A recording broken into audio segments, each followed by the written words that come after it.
Greetings. This video is looking at writing a persuasive paragraph for a Year 9 student at an A level. Now so far there's been two other videos on this particular paragraph, writing at a C level and writing at a B. To give a quick summary, for a C level you follow 4 steps, and those 4 steps are illustrated by the teal structure of topic sentence, elaboration, evidence and linking statement. Now when you're writing a C level paragraph, if you can show evidence that you have hit all of those parts of structure, you will get a C. To get a B, however, we mentioned the fact that we needed to not only add more detail to these sections, but we also had to show signs of nominalization and also signs of persuasive writing. For the A level, however, you can see that once again we have added into the size of our paragraph, and once again we have covered those 4 steps, but what we're going to find today is that our level of nominalization and persuasive device inclusion is much higher and more polished, which is why the A level is of course the highest of the 3. So let's pull this apart. Now some of the differences that we've talked about in previous videos are the fact that the A level not only is more polished but also has a more natural sense of flow and also a more natural inclusion of character and personality. Really good writing should be engaging, and that's what we're really trying to produce in this particular piece. Now, another point that we made is that good writers know the rules, but great writers are able to break and bend those rules. So, while the B and C pieces followed the teal structure very closely in a linear sequence, what we might find is that the A level piece tends to jump around a little bit more, which is fine as long as you understand how each part of that teal structure works together. Let's check it out. So, looking at this sentence here, it begins by saying that chewing gum impacts not only our social and environmental world, but has also proven to negatively impact the state of our health. Now, straight away, this comes up as our topic sentence, but it's more detailed than previous topic sentences, and it uses nominalization, for example, the state of our health, or our social and environmental world. We can see in this case that yes, there is nominalization, but it's not really overt. It's quite subtle in the way it's included, but it's certainly there. Moving on, there have been numerous links over the past several years between the consumption of chewing gum and negative influences to the human regulatory digestive system, which suggests that synthetic composition of chewing gum should not be ingested in any form. Now this is a really interesting section because once again they're fulfilling the element of that second point, which is the elaboration, but they're also adding evidence and information. So the lines between the elaboration and the evidence section are becoming increasingly blurred. What it does do, however, is it still explains in great detail what this paragraph is really looking at and explains those key terms. It talks about the fact there's been numerous links over the past several years between the consumption of chewing gum, and of course here we have another nominalization, and negative influences to the human regulatory digestive system, and that's nominalized as well, which suggests that the synthetic composition of chewing gum, and of course that is once again nominalized, should not be ingested in any form. Now ingested of course is not nominalized, and again I've mentioned in previous videos it doesn't mean that we have to nominalize every verb, but that the main points of our paragraph are clearly outlined, and I think that this student has done it really well. So I'm colouring this green to show it's the elaboration, but there's parts in here that I could really actually colour blue to show that they're part of the evidence. You know, for example, there's been numerous links over the past several years. You know, this particular part really comes out as being quite blue. The consumption of chewing gum and negative influences on the human digestive system. So really, it should be aqua coloured, I suppose, because it's a link between blue and green. You know, it suggests that the synthetic composition of chewing gum, now even doing this, the synthetic composition of chewing gum is adding information which is part of the example.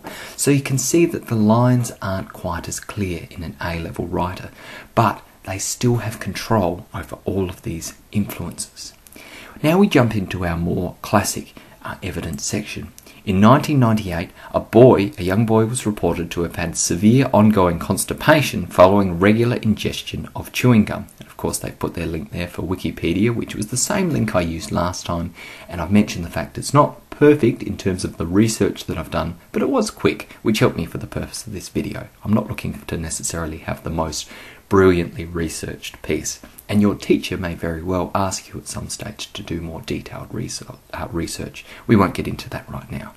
So of course we've added that information, which is part of our evidence, and then they've gone a little bit further. There have been numerous cases where the product has blocked the human esophagus, resulting in the restriction of lung functionality. Now once again, we can see evidence of normalisation in here. A young boy was reported to have had severe ongoing constipation, is normalisation, following regular ingestion of chewing gum, is normalisation. There have been numerous causes where the product has blocked the human esophagus, resulting in the restriction of lung functionality. So again, it sounds very polished and it sounds very flowing. It's not all put together in normalisation. It doesn't sound like a robot's reading it, but they use enough to really get those key points out and to show the cause and the effect. It is clear that this product, while seemingly innocent, has the potential to cause significant harm and is an unnecessary risk for modern consumers. Should we choose to remove this product from our shelves, the chances of digestive and respiratory inhibition are likely to see significant reduction. And again, this really follows the role of their linking statement, but as you can see, there's ties in here between the blue and the green colours as well. You know, they're arguing that point right through, and that makes it really effective. So as we can see, the structure's not quite as fixed, it's not mechanical, it's much more organic in the sense that every part of this paragraph works together to promote the clarity of the message. Now, we've pointed out some of the bits and pieces of normalisation. You know, reduction is one. The chances of digestive and respiratory inhibition, okay, in this case, is nominalised. An unnecessary risk for modern consumers is nominalised. You know, all of this stuff shows that this person is writing at a very advanced level using consistent, polished nominalisation. Now, if you've looked at the other video about grade levels, you'll know that the other thing we need in this case is to have multiple persuasive devices. So similar to the B level, they have used facts and evidence in this case. They've used those same facts demonstrating research, which is a persuasive device. And the other thing that they talk about is cause and effect. It is clear that while seemingly innocent, this product has the potential to cause harm and is an unnecessary risk for modern consumers.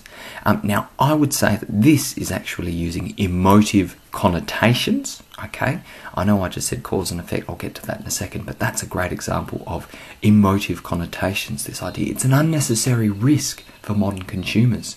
And of course, the moment you use that word risk, people think, oh dear, that doesn't sound good. So once again, we're affecting our readers by the language that we use, so emotive language and connotations. Should we choose to remove this product from our shelves, that's the cause. The chances of digestive and respiratory inhibition are likely to see significant reduction. That's the effect. And that's a third persuasive technique. So as you can see, we've got a scattering of several, at least 2 or 3 persuasive techniques, plus maybe even a couple of others. We've got consistent and polished nominalisation. We've got detail. We've got flow. And really, I think this works as a really great, very sophisticated paragraph that really demonstrates a strong understanding of the issue. So hopefully you can see the progression of ideas. We've gone from the C level, being fairly basic and fairly standard but following the structure, to the B level, building on that structure but including some reasonably consistent persuasive devices and nominalisation, to the A level, which was much more polished. Every part in here works together not only to do its process or its purpose as a particular part in the teal structure, but also to complement the other parts. And as well as that, we had consistent nominalisation and consistent persuasive devices. That's a really effective paragraph. And if you can create something like this, then you are way up in that A level. So I hope that this video has given you a bit of insight.